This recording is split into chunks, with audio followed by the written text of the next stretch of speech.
더불어민주당 대선 주자들이 네거티브 휴전에 들어갔지만 1, 2위 대선 주자들 진영의 신경전은 여전합니다.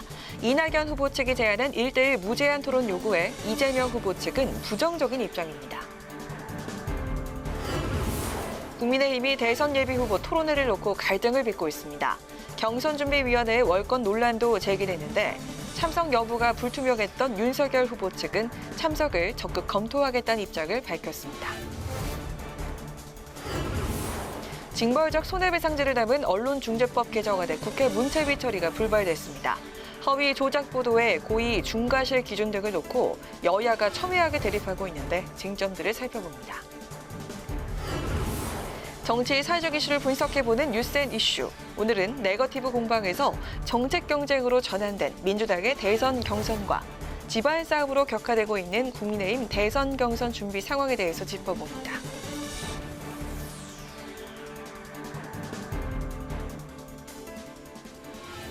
여러분 안녕하십니까? 8월 11일 의정종합뉴스 뉴스엔 시작하겠습니다.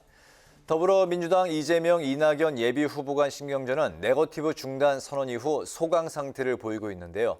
하지만 측근들의 장외 공방전은 여전합니다. 이번엔 이낙연 후보 측에서 제안한 1대1 맞짱 토론을 두고 신경전을 벌였습니다.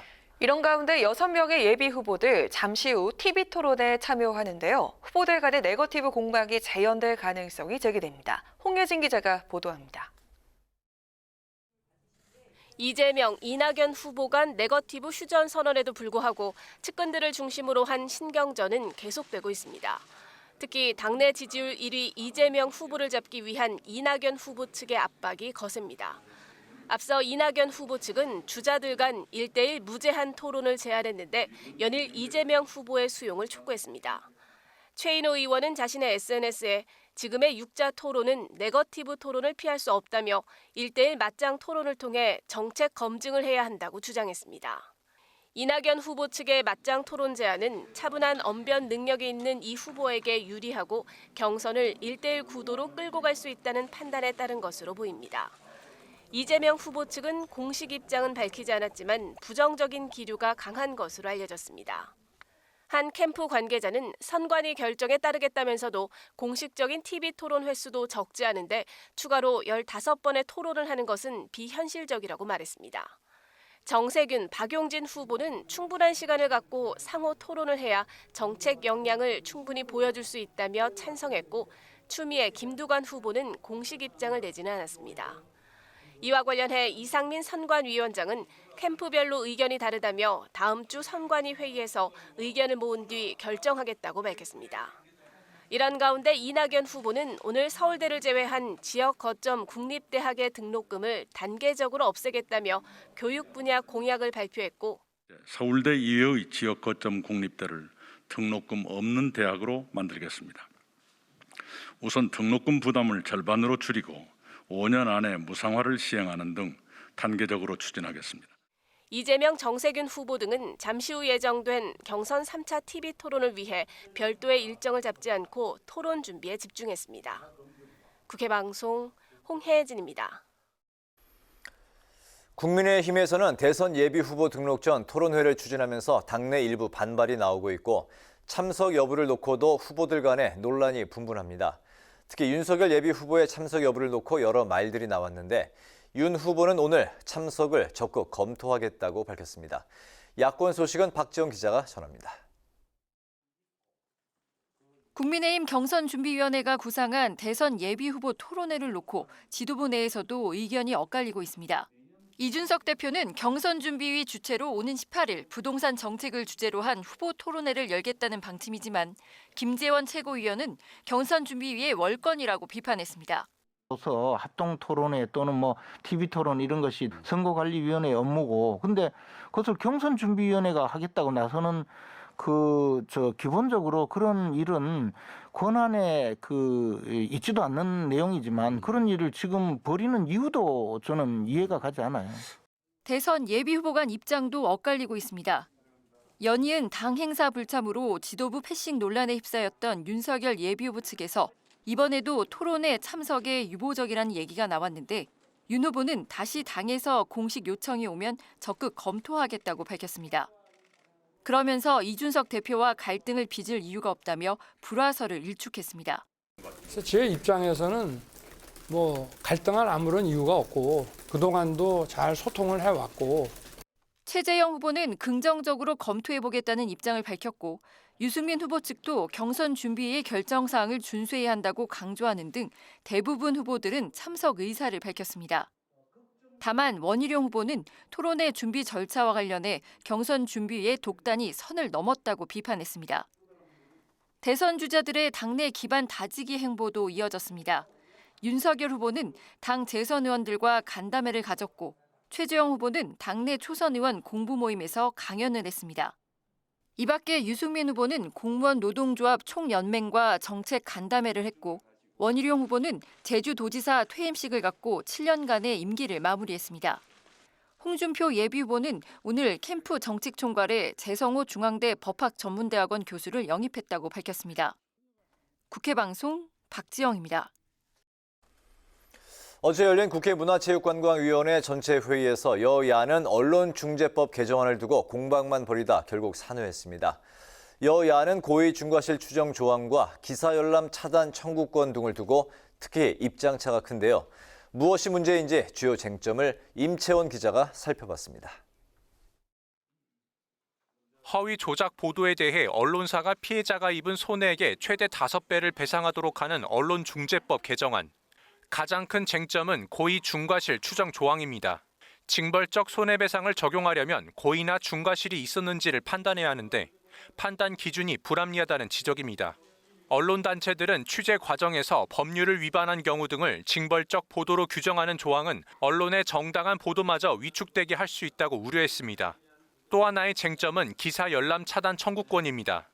언론사 입장에서는 손해배상을 대비해 기사를 내릴 수도 있고 정당한 보도까지 차단하는 오남용 소지가 있다는 주장입니다. 앞서 국회 문화체육관광위원회 전체회의에서 언론중재법 개정안 처리가 불발됐는데 더불어민주당은 이번 달에 법안 처리를 강행하겠다는 입장입니다. 허위 보도는 급증하고 있는데 손해배상액은 수백만 원에 불과하다며 가짜뉴스 생산을 막기 위해 반드시 필요하다는 주장입니다.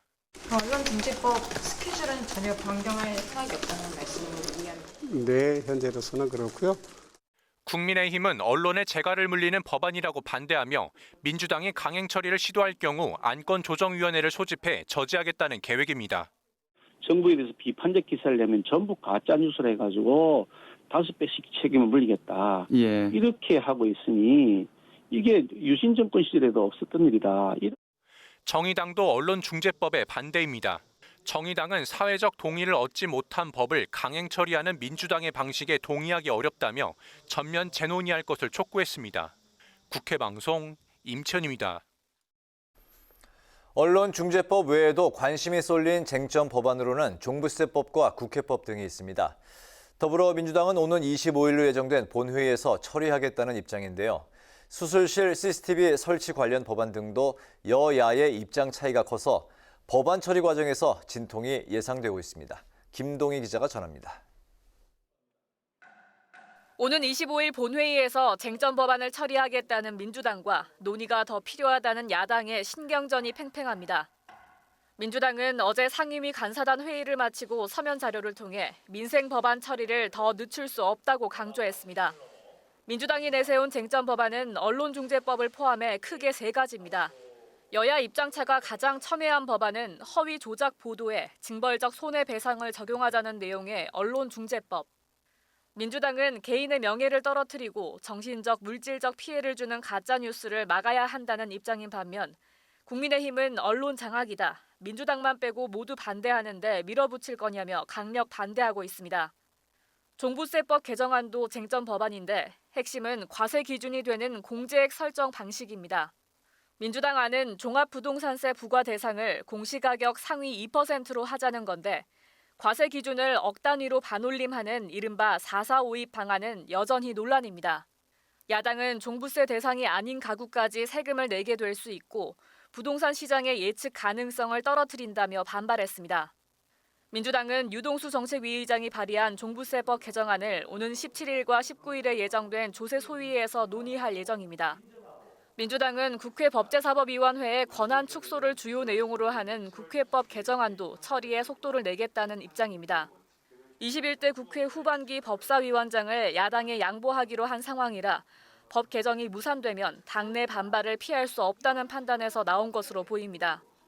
특히 수술실 CCTV 설치 관련 법안도 의료사고를 막기 위해 필요하다는 게 민주당 입장이지만 설치 장소와 의무화 여부에서 합의를 보지 못한 데다 의료계 반발도 강해 쉽지 않아 보입니다. 최근에 대리수술건이 여러 건 발생했지 않습니까?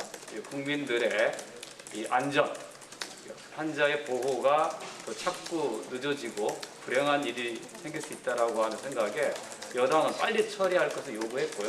비용을 만약에 이 국가가 하지 않고 그거를 개인에게 요구를 한 환자에게 그걸 부과한다면 과연 그 실효성이 있을까 이런 걱정도 있습니다. 설치를 하더라도 요구하지 않은 환자가 많을 거다는. 민주당은 이 밖에 구글의 인앱 결제 강제를 막는 전기통신사업법과 예술인 권리보장법 등 민생 법안도 8월 본회의 처리를 목표로 하고 있습니다. 국회 방송 김동희입니다. 국민의힘은 정경심 교수가 오늘 2심에서 유죄 판결을 받은 데 대해 이제 조국 전 장관이 국민 앞에 사죄할 차례라고 주장했습니다. 신인규 상금 부대변인은 조 전 장관의 입시 비리는 청년들의 땀과 열정 그리고 눈물에 대한 배신이라며 석고대죄해야 한다고 논평했습니다. 민주당은 공식 논평을 하지 않았고 이낙연 후보는 SNS를 통해 형량을 정해놓고 내용을 끼워 맞춘 것 같은 의구심이 든다며 사법부의 지나치게 가혹한 결정이라고 비판했습니다. 조 전 장관의 부인인 정 교수는 사모펀드와 자녀 입시 비리 혐의 등과 관련한 2심에서 징역 4년을 선고받았고 이 같은 결과에 조 전 장관은 가족으로 참 고통스럽다며 대법원에 상고하겠다고 밝혔습니다. 더불어민주당은 전광훈 사랑제일교회 목사를 향해 오는 광복절 집회 계획을 철회하라고 주장했습니다. 신현영 원내대변인은 광복절 집회 신고가 38개의 단체에서 190건에 달한다며 국민의 안전을 위협하는 위법한 집회 계획을 즉시 철회해야 한다고 강조했습니다. 서울시와 경찰 당국을 향해선 광복절 연휴가 코로나19 확산을 더 키우는 계기가 되지 않도록 집회를 원천 차단해 줄 것을 당부했습니다. 국민의힘은 북한의 국내 정책 개입 진상 규명을 위해 민주당에 국회 정보위원회 소집을 요구했습니다.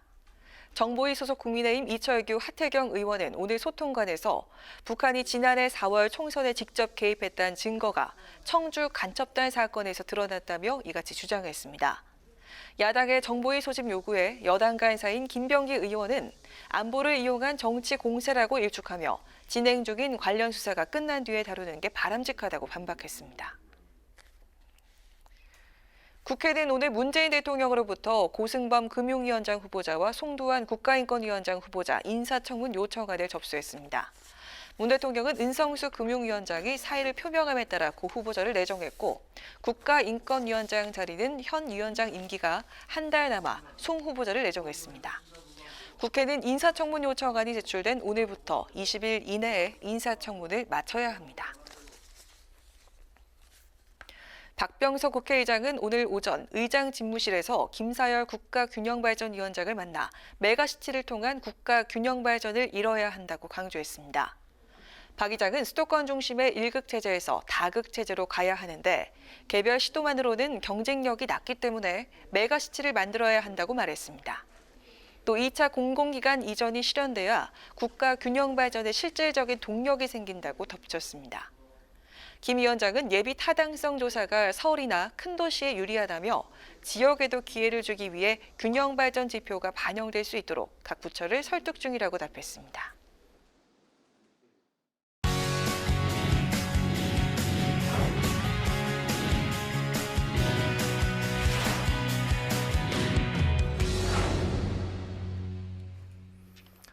네, 오늘 이슈 분석은 김동길 기자와 함께합니다. 김 기자, 어서 오세요. 안녕하세요. 네.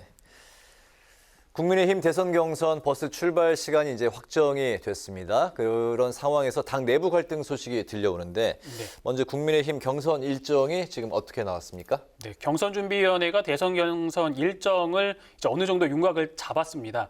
최고위 의결이 남아 있긴 하지만 특이한 일이 있지 않고서는 이제 그대로 진행이 될 텐데요.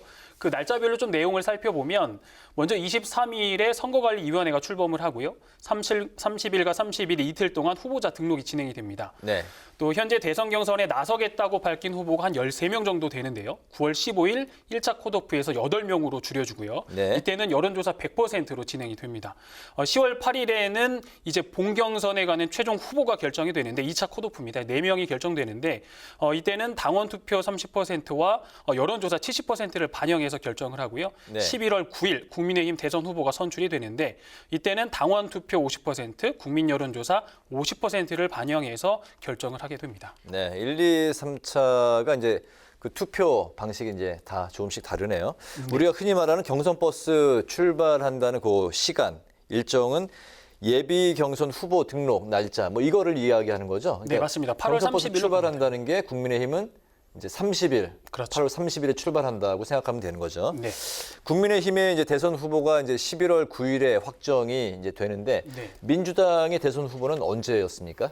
기억하기가 좀 쉽습니다. 네. 10월 10일인데요. 10월 10일. 네. 그러니까 국민의힘보다는 한 달 가량 이제 먼저 선출이 되는데 당초 이제 민주당은 그 9월 5일에 선출하기로 했었는데요. 코로나19 4차 이제 유행이 확산이 되면서 한 5주 정도 이제 수년이 되면서 연기가 됐습니다. 네. 그러고 보면 당초 일정대로 하면은 다음 달에 대선 후보가 선출이 되는 거니까 이제 본격적인 대선 구도라고 해도 이제 실감이 좀 오는 이제 그런 형국인데요. 네. 민주당은 다음 달 4일 대전 충남 지역을 이제 시작으로 순회 경선에 이제 돌입하게 됩니다. 민주당이 10월 10 그리고 약 한 달 후에 이제 국민의힘의 대선 후보가 이제 선출이 되는 거네요.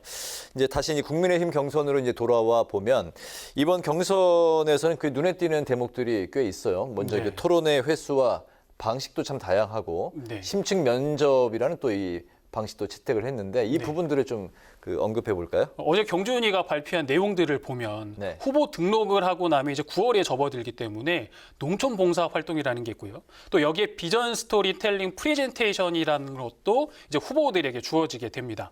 또 1차 컷오프를 통과한 8명은 이제 본격적인 토론회 하는데 앞반 면접 형식의 토론회도 있고요. 배틀 토론회라는 것도 있고 또 팀 배틀, 비전 토론회 등을 거치게 됩니다. 그리고 최종 이제 본경선에 4명이 진출을 하게 되는데 이 4명의 후보들은 이제 경준이가 발표한 내용에 따르면 토론회가 약 한 10회 정도 그렇게 계획이 돼 있습니다. 네.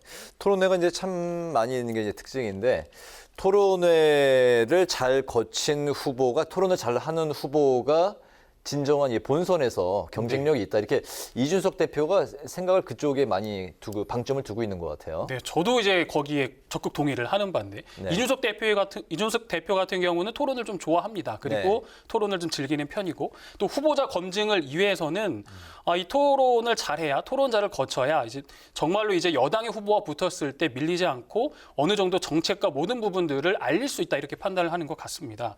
또 코로나19 확산세가 이제 줄어들 기미가 보이지 않고 있기 때문에 이 비대면 상황에서 후보자 검증을 위해서는 토론회가 중요하다고 이제 판단을 하고 있는 것 같고요.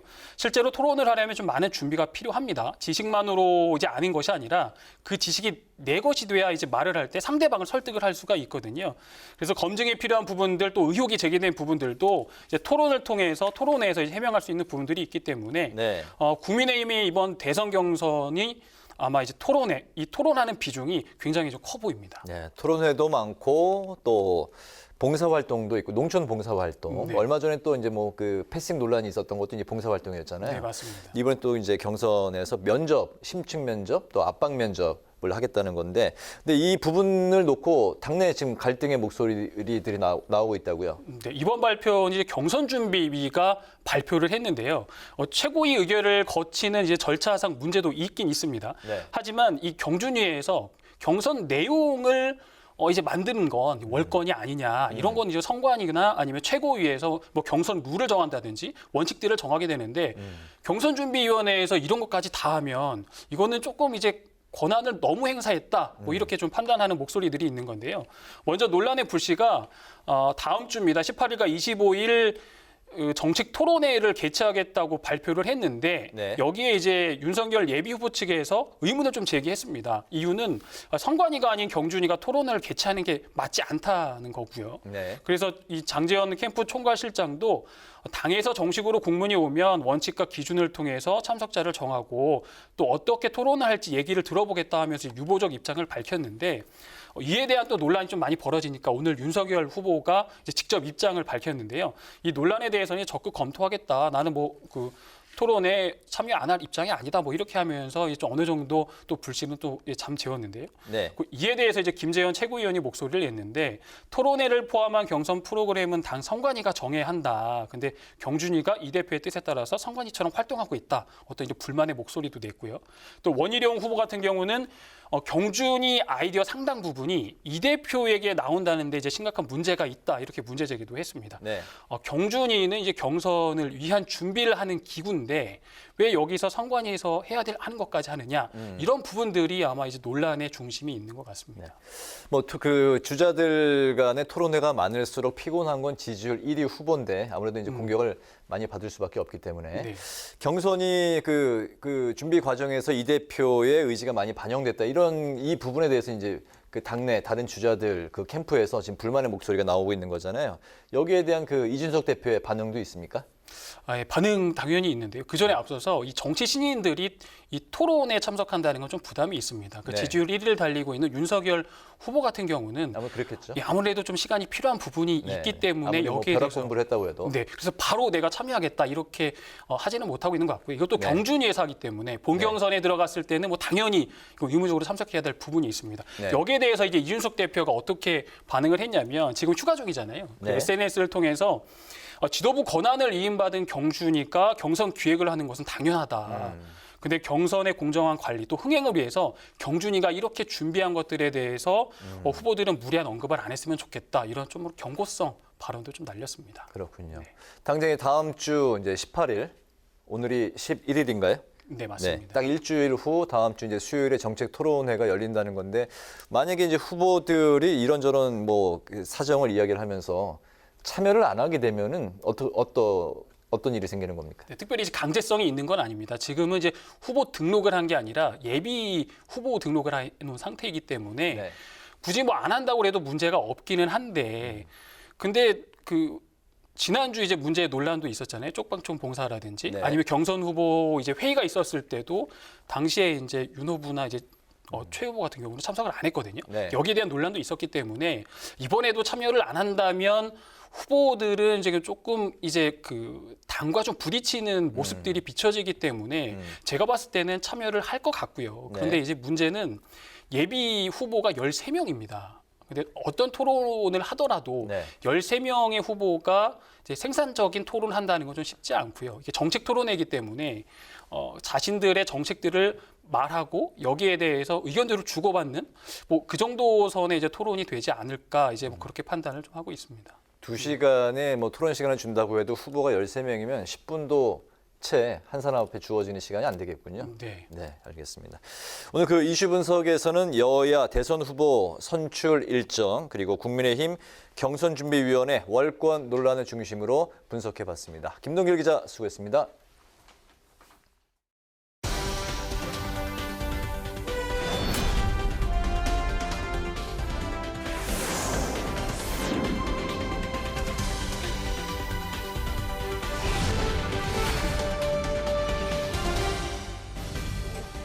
강한항의 정치톡 시간입니다. 8월 11일 시선을 집중시킨 정치 뉴스 만나보시죠. 오늘의 첫 번째 정치톡은 2위 주자 때리기입니다. 민주당 대선 예비 후보 이재명 지사와 이낙연 전 대표의 갈등, 이른바 명닭대전이 소강 상태에 접어든 가운데 이낙연 후보를 향한 공세 수위가 연일 높아지고 있습니다. 최소 2위 안에 들어야 마지막 역전을 노려볼 수 있기 때문인데요. 일단 2위부터 잡고 보자고 마음먹은 후발 주자 추미애 후보는 이재명 지사의 지사직 사퇴 문제를 놓고 신경전을 벌이고 있는 이낙연 후보를 향해서 이렇게 말했습니다. 지사직 사퇴 문제 가지고 네거티브 신경전을 벌인다는 자체가 너무 참 쪼잔하다, 어처구니 없다 하는 겁니다. 개혁 입법 발의를 못하고 당대표 물러나셨으면 개혁 입법 발의한다든가 뭐 해야죠. 다른 후보의 지사직을 거론하면서 시비를 벌이고 네거티브로 끌고 간다 하는 것은 대단히 무책임한 거죠. 주보된 예비 경선 토론에서부터 이 전 대표가 검찰 개혁을 뒷받침하지 않았다고 주장하면서 이낙연 저격수로 활약을 했는데요. 특히 이 후보를 빵점짜리 당대표였다고 회상하기도 했습니다. 한편 김두관 의원은 이낙연 후보를 가리켜서 두 얼굴의 아수라백작이라고 저격을 했는데요. 그 내용도 직접 들어보시죠. 2004년 탄핵에서 찬성을 했는지 반대를 했는지 평생 가져가겠다 이렇게 입장이었는데 이제 얼마 전에 탄핵 표결에서 반대를 찍었다. 그 당시에 이제 당연히 이제 한나라당과 손잡고 탄핵을 막으려고 하는 열리는 우리당 국회의원들을 막았지 않습니까? 합리적으로 의심할 수밖에 없죠. 여권의 또 다른 대선 주자 정세균 후보 역시도 이 전 대표를 향해서 견제구를 날렸습니다. 노무현 전 대통령 탄핵에 대한 분명한 입장을 요구하는 한편 이 후보가 총리로 재직할 때가 70점이었다고 평가절하했습니다. 후발 주자들의 양강구도 흔들기가 본격화되고 있는데요. 한때 단일화 가능성까지 나왔던 정세균 후보 역시도 이 후보를 향한 공격에 합류한 모습입니다. 결선 투표 도입으로 2위 잡기 경쟁이 더욱 치열해진 지금 여권의 경선 판도엔 또 어떤 변화가 찾아올까요? 이어서 오늘의 두 번째 정치톡입니다. 두 번째는 꼰대 아재 이미지는 노입니다. 야권의 유력 대선 주자들이 과감한 이미지 변신에 나섰습니다. 아재의 꼰대 이미지를 벗어 던지기 위해서 옷차림과 헤어에 신경을 쓰고 보다 친근하고 부드러운 인상을 주기 위해 헤어라인과 눈썹을 정리하는 등 미용 시술까지 감행하고 있습니다. 내년 대선에서 2030 세대, 이른바 MZ세대 표심이 중요한 변수로 떠오른 지금 젊은 유권자들을 겨냥한 대선 주자들의 변신은 오늘도 이어지고 있는데요. 윤석열 전 총장은 도리도리와 쪽벌 자세로 구설에 올랐던 만큼 지금은 이미지 메이킹에 심혈을 기울이고 있다고 합니다. 그동안 고집했던 어두운 계열의 정장 대신에 밝은 색상의 양복을 주로 선택하고 보다 나은 정장핏을 위해서 체중 감량도 고민 중이라고 합니다. 또 지난 3월에는 헤어라인 시술을 받은 모습이 포착이 되는 등 미용에도 신경을 쓰고 있다고 합니다. 한편 최재형 전 원장도 최근 이전과 확연히 달라진 모습으로 눈길을 끌고 있습니다. 최 전 원장의 가장 큰 변화는요, 헤어에서 찾을 수가 있습니다. 기존 백발의 머리를 자연 갈색으로 염색한 후 펌을 해서 깔끔하게 가르마를 탄 스타일을 선보였고요. 건의 있는 모습보다 친근한 이미지를 주기 위해서 각진 검은테 안경을 캐주얼한 느낌의 안경으로 바꿔서 착용하고 있다고 합니다. 또한 윤 전 총장과 최 전 원장을 뒤쫓고 있는 추격 주자들 역시도 이미지 변신에 공을 들이고 있습니다. 홍준표 의원은 강한 이미지보다 푸근한 인상을 주기 위해서 홍그리버드라는 별칭을 안겨준 눈썹 문신을 중단했다고 하고요. 또 트레이드마크였던 빨간색을 멀리한 채 파란색 계통의 와이셔츠와 넥타이, 마스크 등 새로운 드레스 코드를 선보이고 있습니다. 원희룡 전 지사는 지난해 안검하수 수술을 통해서 보다 선명한 인상을 갖게 됐는데요. 당시에 대권 도전을 위한 매무새 단장이 아니냐는 추측이 나오기도 했습니다. 정치인에게 있어서 이미지는 하나의 전략이자 경쟁력이죠. 야권의 대선 주자들, 기존의 이미지를 탈피한 채 국민의 눈높이에 맞춰서 변화를 모색하고 있습니다. 2030 세대를 겨냥한 대선 주자들의 눈물겨운 변신, 과연 어떤 결과를 가져오게 될까요? 지금까지 강아랑의 정치톡이었습니다.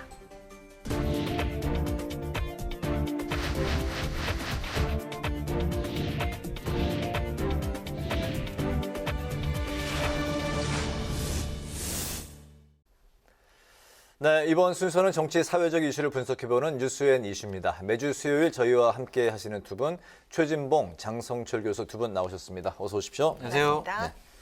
첫 번째 질문 바로 드리겠습니다. 여권의 그 대선 주자들의 3차 토론이 잠시 뒤 7시에 열리는데 네거티브 이제 그 휴전 선언을 하고 있었던 이 첫 번째 그 대결이라 더 관심이 쏠리고 있습니다. 네거티브가 사라지는 그 첫 번째 TV 토론이 될 것인지 이게 가능할 것인지. 근데 최근에 또 이제 그 기류를 보면 경선 불복론 또 경기지사 사퇴론을 두고 이제 논쟁거리로 또 이제 떠오른 상황이라 이 3차 TV 토론 어떻게 펼쳐질 걸로 전망을 하십니까? 먼저 최진봉 교수님. 일단은 이런 부분에서 완전히 전혀 얘기를 안 할 거라고는 보지 않습니다. 일정 부분 얘기를 할 거예요. 네. 근데 이제 네거티브가 너무 심하게 되는 것에 대해서는 부담을 가질 거라고 저는 보거든요. 그리고 네. 특히 이제 이낙연 후보 쪽에서는 모르겠는데 이재명 후보 같은 경우는 본인이 직접 얘기를 했기 때문에 사실은 이런 얘기를 꺼내기가 어려울 겁니다. 물론 이제 상대 쪽에서 질문이 들어왔을 때 답변하는 과정에서 본인이 얘기할 수는 있겠지만 네. 본인이 먼저 네거티브에 관련된 어떤 질문을 하거나 아니면 얘기를 꺼내기는 좀 어려울 거라는 생각이 들어요. 본인이 먼저 제안했기 때문에. 그렇죠. 네. 그래서 이제 이낙연 후보 측에서는 어느 정도까지 나올지 모르겠습니다만 완전히 100% 그런 게 없을 거다 이렇게 장담할 수 있는 상황은 아니고 그러나 예전보다는 많이 줄어들 거라는 생각을 합니다. 어쨌든 대국민 앞에서 약속을 한 거고 서로가 다 화답을 했기 때문에 그 부분이 너무 강조되는 것은 서로에게도 부담이 될 수 있다는 점 이런 점이 있을 것 같고 그래서 정책적인 부분을 많이 얘기할 것 같아요. 네. 대신 이제 정책적인 부분에서 파고들겠죠. 예를 들면 서로가 상대방의 정책을 어떤 형태로든 문제점을 지적하는 쪽으로 갈 가능성이 있고 실현 가능성에 대해서 지속적으로 문제를 제기하면서 그 공약의 실현 가능성이 좀 낮지 않냐 이런 부분으로 접근하지 않을까 하는 생각이 듭니다. 네. 그러니까 그것도 네거티브고 검증이에요. 그러니까 네거티브와 검증은 세 가지 분야로 정리가 될 수 있어요. 하나는 정체성 검증이에요. 네. 당신은 민주당 후보로 맞아? 당신의 적통은 뭐야? 민주당의 정강정책과 관련해서 당신은 어떻게 생각해? 이것도 하나의 검증 대상이고 또 하나는 정책 검증이 될 수가 있어요. 뭐 뒤에서 얘기하겠지만 여러 정책들에 관련해서 뭐 그것이 현실 가능성이 있느냐 없느냐 이 부분도 하고 지금 우리가 가장 이제 문제 삼는 거는 도덕성 검증인데 도덕성 검증하지 않으면 어떻게 그 사람이 지도자 깜이냐 아니냐를 기본적으로 판단할 수가 있겠습니까? 당연히 도덕성 검증은 해야 되는데 이런 식은 안 돼요. 예를 들면 조폭 사진 올려놓고 너 저 조폭하고 무슨 관계야? 그랬더니 당신도 사진 같이 찍었잖아. 이런 식의 공방은 검증이 아니라 수준 낮은 상호 비방이다라는 생각이 들고요. 이재명 대변인이 이런 얘기를 했어요. 이낙연 측에서 소총을 쓰면 우리 대응을 안 하겠지만 대포를 쏘면은 우리도 대응 안 할 수가 없다. 근데 이낙연 후보 지금 뒤져 있는 후보입니다. 2등 후보입니다. 당연히 공격적으로 나올 수밖에 없고 저는 네거티브 공방, 검증 공방은 계속 진행될 것이다 라고 말씀드립니다. 오늘 또 보니까 어떤 여론조사에서 그 두 후보 간의 지지율이 오차 범위 안으로 처음으로 들어온 것 같더라고요. 네. 예, 그래서 격차가 좁혀졌으니까 아마 더 치열한 토론회가 되지 않을까 싶은데. 근데 이제 내일 또 발표되는 여론조사를 제가 미리 좀 받아봤는데 그것은 또 벌어졌더라고요. 벌어지고 이낙연 대표 지지율 또 하락했어요. 그러니까 뭐가 맞는지 모르겠지만 어쨌든 두 분 사이에 지지율이 겹쳐지거나 윤석열 후보와의 양자 대결에서 둘 다 이길 수 있다. 이런 결과가 나오면 네거티브 공방은 잦아들지 않고 계속될 것 같다라는 생각이 듭니다. 네, 정책적인 부분에 대한 경쟁을 들여다보면요. 이재명 후보는 기본 금융을 꺼냈고요. 이낙연 후보는 전 국민 주치의제를 꺼냈습니다. 두 주자의 공약 평가 한번 해주시죠. 이재명 후보의 저 무슨 기본 금융은요 공약이 아니에요. 이건 거짓말이에요. 이거는 있을 수가 없는 일입니다. 예를 들면은 모든 국민에게 1,000만 원씩 마이너스 대출 해준다고 하잖아요. 그러면 500조가 필요해요. 이거 어떻게 재원 어떻게 마련할 거예요? 그리고 그거에 대해서 나중에 안 갚는다 그러면 어떡할 거냐고요. 작년에 은행권에 순수익이 12조였어요. 그런데 500조를 한꺼번에 새롭게 대출을 해줄 수 있다? 이것은 지금까지의 대출과는 금융상식과는 맞지 않다. 그래서 야당에서는 거짓 공약이다라고 얘기를 하는 것이고 이낙연 후보의 전국민 주치의 제도는 과연 이게 현실성이 있을까라는 생각이 좀 들어요. 이거 내용은 이런 거죠. 자, 신복지 일하냐? 내가 사는 집에 옆에 있는 1차 의료기관에 담당 주치의를 두고 나의 병력을 지속적으로 관리하게 만들 거야. 그래서 고령화 사회에 대비해서 건강을 계속 챙기겠어. 라는 건데 이것도 전 국민이 1차 의료기관에 등록을 하려면 본인의 돈이 들어가든가 아니면 국가 세금으로 할 수밖에 없거든요. 이 세금에 대한 비용 추계를 정확히 내놓지 못하고 있어요. 앞으로 더 연구하겠다라는 것과 임기 내에는 뭐 한 1, 2% 정도 시범적으로 해보고 10년 안에 한번 확대해 볼게요. 이런 식의 얘기거든요. 이런 공약은 하나만한 공약이다라는 생각이 듭니다. 둘 다 뭐 좀 현실성이 좀 떨어진다라고 말씀하셨어요? 항상 그래요. 네. 뭘 항상 그래요? 거짓말이라 그러고 지난주에도 거짓말이라 그러고 저는 그렇게 생각하지 않고요. 일단 이낙연 후보의 주치의란 게 뭐냐면 미국은 이렇게 하고 있어요. 실제로 이게 뭐냐면 따로 뭘 만드는 게 아니고, 그러니까 병원에 우리가 가면 보통은 이제 늘상 뭐 제가 볼 때는 주치의 개념이 어느 정도 또 있는 부분도 있어요. 예를 들어서 자기가 이제 가정의학과 전문의들은 1차 진료기관에서 여러 가지를 함께 보시잖아요. 근데 늘 가는 병원에 가는 이게 주치의 개념인 거예요. 그러니까 제가 미국에 있을 때도 보면 정해요. 일단 의료보험이 미국 같은 경우에는 따로 분리가 돼 있기 때문에 국가 의료보험이 아니잖아요. 거기는 의료보험 그 가입을 하면 그 회사에서 의료보험 회사에서 주치의를 정하라고 저한테 명단을 줘요. 그럼 제가 그중에 한 명을 정하면 이제 1차적으로 그분한테 가서 보는 거예요. 그리고 그분이 이제 필요하다면 종합병원이나 아니면 다른 병원을 이렇게 연계를 시켜주시거든요. 근데 이게 체계적으로 관리하기 위해서 그런 거예요. 여러 군데를 가게 되면 정보가 통합이 안 되니 한 분이 계속 팔로우업을 할 수 있게끔. 예, 그렇죠. 근데 그런 개념이니까 따로 돈이 들어갈 이유는 없다고 생각해요. 근데 직장 다니면은 회사에서 뭐 이렇게 지정해주고 직장에서 반을 부담해주든지 전부 부담해주는데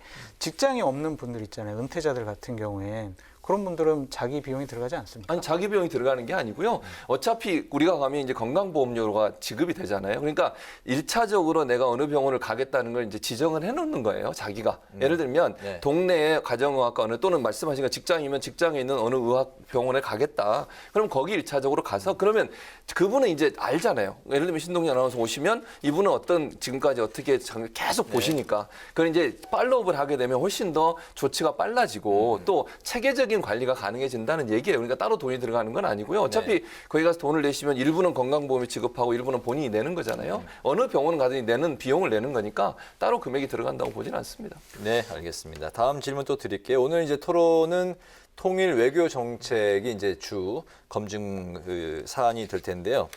최근에 그 한미 연합 훈련을 빌미로 북한이 그 통신선 현재 그 불통에 들어간 상황인데 이와 관련해서 이제 대권 주자들 간에 기조가 미묘하게 좀 갈리고 있습니다. 한미 연합을 연기해야 된다, 훈련을 축소해야 된다, 유지해야 된다 이렇게 많이 갈리고 있는데 이 부분에 대해서는 또 어떻게 생각하십니까? 저는 연기하는 거는 타당하지 않다고 봐요. 개인적으로. 그러니까 물론 후보들마다 본인의 어떤 입장에 따라 다르게 얘기할 수는 있지만 저는 한미연합훈련은요.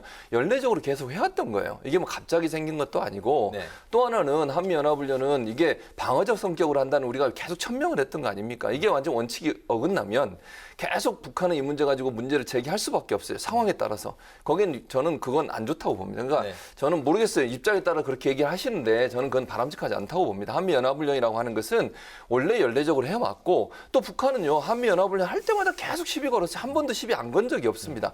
근데 거기에 자꾸 휘말리거나 아니면 이게 원칙을 바꾸게 되면 계속 논란이 되기 때문에 저는 후보들마다 입장이 다르다고 하는데 이 부분에서는 저는 조금 이제 입장을 한 곳으로 정리했으면 좋겠다는 개인적인 생각이 물론 뭐 후보들마다 본인의 입장이 있으니까 그걸 제가 그렇게 하라고 얘기할 수는 없지만 이게 괜히 불필요한 오해를 불러일으킬 수 있는 요소가 저는 분명히 있다고 보고요. 이번 같은 경우도 한미연합훈련을 어쨌든 그 컴퓨터 시뮬레이션을 통해서 축소해서 하는 거잖아요. 근데 이런 것까지 안 하면 사실 만약의 경우에 전쟁이 일어나거나 발발했을 때 우리가 대응하기가 어렵다고 저는 봐요. 그러니까 북한은 그렇게 얘기할 게 아니고 이거 뭐 정상적으로 그냥 연례적으로 한미 간에 하고 방어적 성격을 갖고 있다고 하면 그걸 인정해야죠. 저는 그렇게 보고요. 북한이 시비를 걸더라도 우리는 원칙대로 가는 게 맞다고 봅니다. 네, 원칙대로 가자. 정확한 말씀 해주셨어요. 그러니까 송영길 대표도 얘기했죠. 이미 약속돼 있고 진행하게 돼 있기 때문에 축소는 뭐 할 수 있지만 연기나 취소는 안 된다. 저는 이 말이 정답이라는 생각이 들고요. 나머지 부분은 최준봉 교수님께서 훌륭하게 잘 설명해 주셨기 때문에 덧붙일 말이 없는데 아까 전국민 주치의 제도 관련해서 제가 한 가지만 더 여쭤보고 싶은 게 뭐냐면 수도권에는 1차 의료기관이 곳곳에 많아요. 근데 지방으로 가면 농촌, 뭐 어촌 이런 데 보면 의료기관이 상당히 부족하지 않습니까? 그런 곳은 어떻게 의료기관을 지정을 할 수가 있는지 의료기관이 없다면 이 공약을 시행하려면 정부가 세금을 들여서 의료기관을 만들거나 아니면 의사를 고용해서 그 의료기관을 운영을 해야 되잖아요. 그러니까 이러한 비용적인 부담을 어떻게 해결할 것이냐 이런 저는 의문을 좀 제기합니다. 그러니까 장 교수가 얘기하는 건 무슨 말인지 알겠어요. 그러니까 예를 들면 시골 같은 데 병원이 없어요. 근데 지금 현재 시골에도 이제 병원을 가시잖아요. 어쨌든 그분들이 네. 어느 정도 떨어진 거리라도 가는 거니까 그분들이 가시는 병원을 1차적으로 지정해서 같은 곳을 계속 가시도록 하는 것이 체계적인 건강관리가 이루어진다라는 개념이 주치의 개념이라고 생각해요. 네네. 네, 이 한미 훈련 문제도 그렇고요. 이재용 부회장 가석방 결론을 두고도 이 민주당의 지지층이 좀 출렁이는 거 아니냐는 그런 목소리가 나오고 있습니다. 어떻게 보십니까? 그러니까 지지층의 분열이 일어날 수가 있죠. 지금 이재용 부회장의 가석방 같은 경우에는 원칙에 좀 어긋나는 그러한 가석방일 수밖에 없어요. 왜냐하면은 뭐 다른 여러 가지 요건이 있는데 이번에 새로 나온 요건이 뭐냐면 경제 상황을 고려해서 이것은 과거에 민주당이 주장했던 것과는 정반대되는 행동을 하는 거거든요. 이런 부분에 대해서 원칙을 지키지 않은 민주당, 원칙을 지키지 않은 대통령 이런 식의 비판 나올 수 있다고 생각이 들고 이재용 부회장이 지금 감옥 가 있는 거는 국정농단 사건 때문에 들어가 있는 거 아니겠습니까?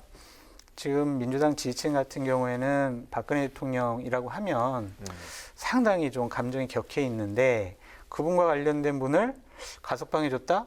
그러면은 뭐 올해 말이나 내년에 박근혜 전 대통령을 예를 들면 뭐 석방해 주는 거 아니야? 뭐 사면해 주는 거 아니야?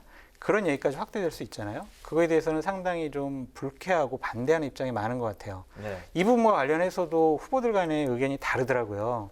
자칫 잘못하면 분열의 고리가 될 수는 있겠지만 박범계 법무부 장관이 여러 가지 좀 낮은 자세로 설득을 많이 하셨더라고요. 그래서 이 논란이 계속 되거나 심각하게 갈등으로 표출되지는 않을 것 같다라는 생각이 들고 갈등의 첨예한 표출은 박근혜 전 대통령, 이명박 전 대통령의 사면과 관련해서는 큰 논란이 있을 것 같아요.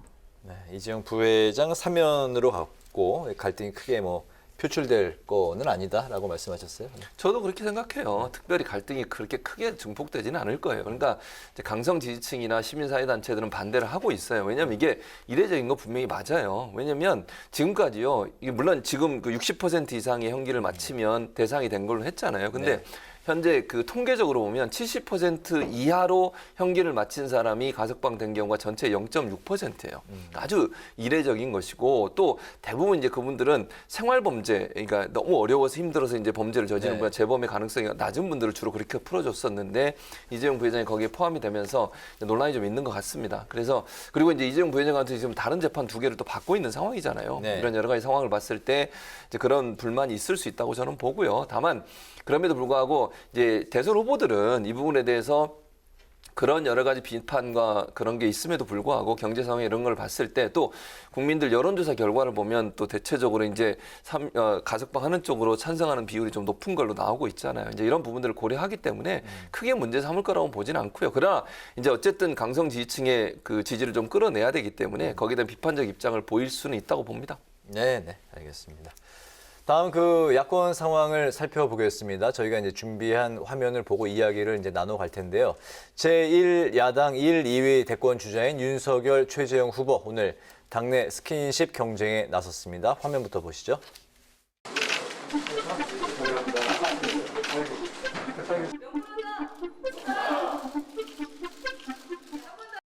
재선 의원님들이 국회 운영에 이제 중추적 역할을 하고 계십니다.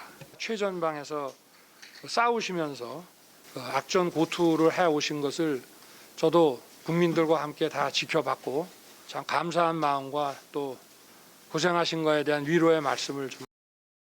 그 성격 검사하는 MBTI 아시죠? 자유로운 영혼의 연예인으로 나왔어요. 제 안에 있는 그 자유로운 영혼의 연예인의 그 소질이 아직 발휘되고 있지 않은데 기대해 주십시오. 조금씩 나올 겁니다. 와, 기대됩니다. 정권! 저도 아직 그 캠프 관계자로부터 보고를 얘기를 아직 못 들었습니다. 요청이 오고 캠프 측에서 얘기가 있으면 제가 한번 적극 검토해 보도록 그렇게 하겠습니다. 제가 아직 공식적으로 뭐 통지를 받지 못했습니다만은 통지 오면은 뭐 긍정적으로 검토해 보겠습니다. 네, 두 후보에 대해서 화면 보고 오셨는데요. 윤 후보는 입당 후에 특히나 재선들과 우호적인 관계를 이어오고 있는 모습이고 최 후보는 캠프에 합류한 현역 의원 9명 중에 2명을 제외하고 모두 초선입니다. 오늘 이거 이유 있는 만남인 것 같습니다. 그러니까 당에 동화돼야 된다. 당에 있는 의원들하고 스킨십을 넓혀서 내 지지층을 많이 이끌어내야 된다라는 하나의 전략적인 차원인 것 같아요. 뭐 두 분이 서로 이제 바꿔가면서 저런 의원들의 모임에 가서 강연도 많이 하고 식사도 많이 하고 스킨십 많이 넓힐 겁니다. 당연히 자연스러운 행동이라는 생각이 들고요. 아까 윤석열 후보가 원고를 보면서 네네. 얘기를 하는 거 보기 전 되게 인상적이었는데 저 잘하는 거다라는 생각이 들어요. 괜히 본인의 자유로운 생각을 자유롭게 얘기하다 보면 또 구설수 오르고 말실수 나오고 그것이 꼬투리 잡혀가지고 당신이 대선 후보 자격이 있어 없어 이런 비판 받기 쉽거든요. 본인의 생각을 뭐 과감없이 얘기하는 건 좋긴 하지만 그런 것들이 아직 여의도의 정치권의 문법에 맞지 않으니 당분간은 정제된 준비된 그런 발언만 하는 것이 좋겠다라는 생각이 듭니다. 원래 이제 보통의 이제 상황은 원래는 이제 준비된 원고를 읽고 나중에 이제 경험이 좀 쌓이면 그렇죠. 원고 없이 하는 이제 그 수순으로 가는데 좀 이제 상황이 좀 반대네요. 그렇죠. 왜냐면 어쨌든 정치 신인이잖아요. 윤석열 후보나 최재형 후보나 정치 신인이에요. 그러다 보니까 사실은 답변하는 과정에서 여러 가지 실수도 많이 했고 뭐 윤 후보는 뭐 그건 국민들이 볼 때도 그건 좀 실언이다 이렇게 얘기하는 게 많잖아요. 네. 최재형 후보는 잘 아시는 것처럼 기자들 질문에 아직 준비가 덜 돼서 얘기를 못하고 답변을 못하는 경우도 있었고 이런 부분들이 사실은 이제 아직 준비가 안 된 후보들이 아닌가 이런 이제 비판과 의혹, 의문 이런 부분들을 불러 일으키는 거 아니겠어요. 네네. 그래서 사실은 준비하면서 얘기하는 게 저도 맞다고 생각해요. 본인이 그런 자신이 없으면 차라리 써와서 읽는 게 나아요. 네. 이제 문제는 뭐냐면 그리고 나서 이제 질문을 하면 그 질문에 답변하는 게 이제 문제가 되는 거죠. 근데 그게 저는 약간 좀 하루아침에 되진 않거든요. 그러니까 정치인으로 활동을 안 했던 사람들이 지금 검사, 판사 출신이잖아요. 그 20년, 30년을 그렇게 하시다가 나오신 분들이 갑자기 지금 대선 후보로 되시는 바람에 준비가 부족한 건 분명해요. 네. 물론 참모들이 옆에서 돕겠지만 그것도 한계가 있다고 저는 보거든요. 질문 들어오면요. 오롯이 혼자서 방어를 해야 돼요. 옆에서 아무리 도와줘도 그리고 자꾸 옆에서 도와주고 귓속말 하고 그러면 또 저 후보가 예, 그러기도 하고 후보가 제대로 준비 안 된 거 아니냐 이런 비판이 있을 수 있어서 열심히 해야 된다. 네. 그리고 정말 믿을 만한 후보라는 그 자기의 능력을 보여주지 못하면 제가 볼 때는 상당히 어려움을 겪을 수도 있다 이런 생각이 듭니다. 이런 가운데 이제 그 정책 토론회가 국민의힘 18일, 25일 이제 일주일 후에 첫 번째 잡혔는데 어쨌든 뭐 윤 후보 캠프 측에서는 상당히 이제 고심을 할 텐데 근데 방금 이제 보셨듯이 적극 검토하겠다 이런 입장 표명을 했습니다.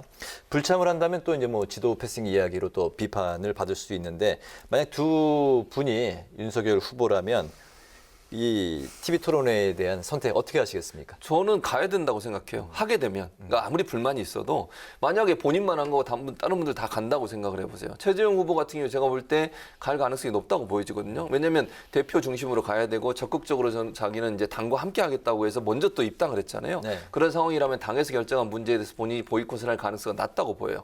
그러면 윤 후보가 혼자 안 간다거나 뭐 한두 명 안 가는데 거기에 끼어 있다. 그것도 1등 후보잖아요. 네. 지금 지지율이. 네. 그러면 피한다. 이런 비난 받겠죠. 그 피한다고 하는 비난을 받으면 어떤 얘기입니까? 준비가 안 돼 있다.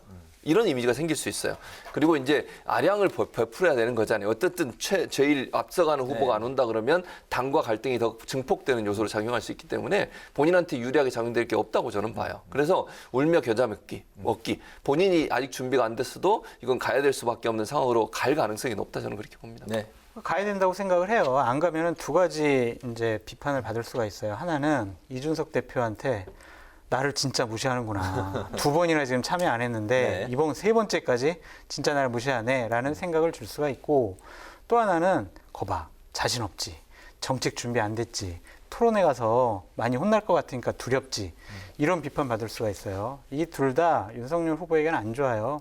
그러니까 일단 한번 참석을 해보는 게 좋겠다라는 생각이고 이제 이건 에피소드인데 이제 제가 방송한 지 2년 6개월 됐는데 초창기에 저보고 이제 한 방송사에서 갑자기 나오래요. 그 상대가 누구냐 그랬더니 최진봉 교수라는 거예요. 그래서 내가 나 그분하고 안 한다. 그분하고 하면은 내가 좀 만방으로 깨진다. 그래서 나중에 좀 내공이 찬 다음에 그때 하겠다라고 거절했던 기억이 있거든요.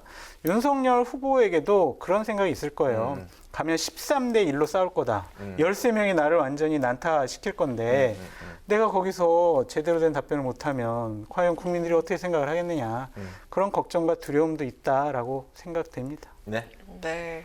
이번 토론회 개최 당내 경준이 월권 논란도 불거지고 있는 상황인데요. 그간 쌓였던 당내 갈등이 폭발하면서 한지붕 신경전이 거칠어진 모습입니다. 이거 물고 물리는 싸움도 점점 복잡해지는 것 같습니다. 어떻습니까? 이게 감정 싸움이 심해지는 것 같아요. 오늘 이준석 대표가 딴 방송과의 인터뷰에서 뭐라고 그랬냐면 아니 왜 내 감정을 긁어 이런 식의 얘기까지 했어요. 이거는 감정이 지금 상당히 대립되고 있다라는 거거든요. 이준석 대표 말을 줄일 필요가 있어요. 모든 현안에 대해서 본인의 입장 가감없이 얘기하는 거 현재 상황을 수습하는 데 전혀 도움이 안 돼요. 그리고 윤석열 후보 측도 중진 의원들이 당에서 하는 거 그냥 좀 따라줍시다 라고 윤석열 후보를 설득하는 게 좋겠다. 안 그러면은요 대선 후보 경선 관리가 제대로 안 될 거다. 그러면은 정권 교체에 대한 희망도 점점 사라질 수밖에 없다. 갈등 없이 조정해야 되는 것이 이준석 대표의 몫이다라고 말씀드립니다. 근데 말을 줄일 의지는 별로 없어 보입니다만. 그래서 문제예요. 그래서 그러니까 저는 지금 장 교수가 얘기했던 것처럼 윤석 대표가 말을 줄일 필요가 있다고 봐요. 저도 대표니까 그게 다른 그러니까 방송 패널로 활동할 때하고는 지금 다르잖아요. 상황이 본인의 말 한마디가요 엄청난 파장을 불러올 수 있고 정치권에 영향을 미치는 상황이에요. 그러면 말을 본인이 정말 하고 싶은 말이 있어도 일정 부분 참아야 될 때가 있어요. 대표면. 근데 그런 부분을 너무 과감없이 얘기를 하다 보니까 지금 갈등이 증폭이 되고 있고 말 한마디에 서로가 이제 감정이 상하는 거잖아요. 저는 뭐 장 교수가 어떤 얘기를 하든 감정이 상하지 않습니다만 저를 공격해도 늘 좋아하는 동생이니까. 근데 그런 이제 정치인들 사이에 예를 들면 윤석열 후보와 지금 이준석 대표가 싸우는 듯한 모양이 들면 이거는 정말 심각해요. 나중에 경선 과정에서 어떤 일이 또 일어나겠습니까? 네. 저는 그래서 이준석 대표가 약간 말을 줄일 필요가 있고 경선 과정에서는 그래도 후보들의 의견을 모으는 작업이 필요해요. 그런 부분들이 선행되는 게 필요하지 않겠나 하는 생각이 듭니다. 알겠습니다. 오늘 그 뉴스엔 이슈는 이제 여기서 마무리를 할까 합니다. 민주당과 국민의힘 대선 경선 준비 상황을 중심으로 살펴봤습니다. 지금까지 최진봉 성공회대 교수, 장성철 대구 가톨릭대 특임 교수와 함께했습니다. 두 분 말씀 잘 들었습니다. 고맙습니다. 감사합니다. 네, 제주도와 남해안에 비가 내리겠습니다. 강원도와 영남, 전북은 소나기 가능성이 있고요. 내일 아침 기온은 서울 24도로 출발해 한낮에는 서울이 31도까지 오르겠습니다. 다가오는 주말엔 남부지방에 비가 내릴 것으로 전망됩니다. 오늘 뉴스엔은 여기서 마치겠습니다. 국민의 국회를 위해서 내일도 뉴스엔이 함께하겠습니다. 시청해주신 여러분 고맙습니다.